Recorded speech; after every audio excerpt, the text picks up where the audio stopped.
Hi guys, welcome back from the Christmas break and thanks for coming back to Millennial Investing Club. What we're going to go over today is some stock chart basics. So basically just a few fundamental rules and definitions of elements of a stock chart. So as per usual, if you guys have any questions, please comment on the bottom of our video and do like and share our page if you have the time. So what we'll be going over today is a few very basic principles.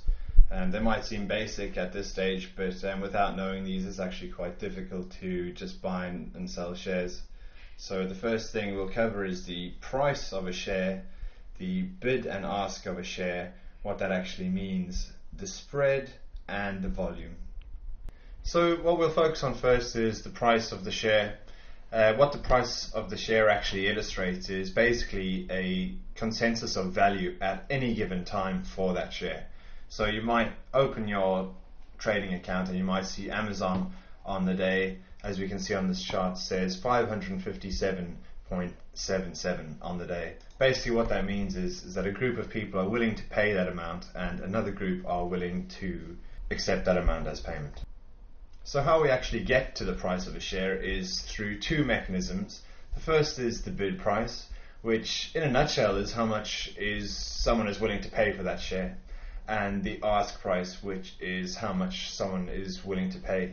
So an important thing to note here is both people bidding and asking for a specific price on a share have their reasons to do so.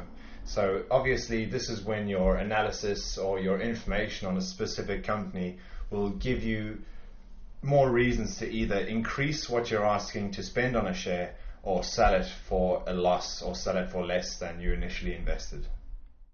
So when you're actually looking at the bid and the ask price of a share, there's something known as the spread, and it's also known as slippage in other instances, and it can actually be quite important.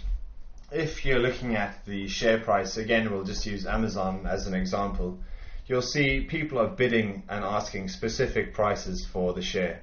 So what this basically means is someone's, as we said earlier, is asking for a certain amount of money for a share and someone else is selling for a certain amount of money. But sometimes there can be a significant gap between what someone is asking for a share and what the shares are actually selling for. The issue with the spread is sometimes you can lose quite a lot of money when you buy a share for a premium because there's a huge distance between the bid and the ask price. So basically the volume is how many shares are traded in each session.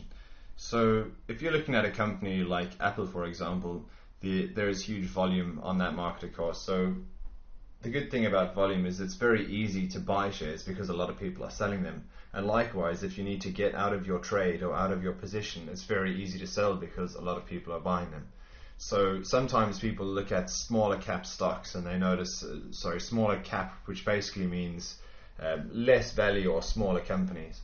And when people see those stocks, they think, oh, this is a great deal because it's going up so quickly. The issue with that is sometimes you can actually be stuck in a trade, and even if you've made a lot of money, there might not be someone willing to buy those shares. So what the market cap is basically is the general consensus on what the company is worth. So guys, I hope today was helpful. These are very basic principles again, so these are obviously for people who have no idea how to read a chart. Hopefully at this stage you have a paper trading account going where you can experiment with buying and selling shares in a controlled environment. If you don't, we'd highly recommend you start one, obviously. And yeah, we'll see you soon.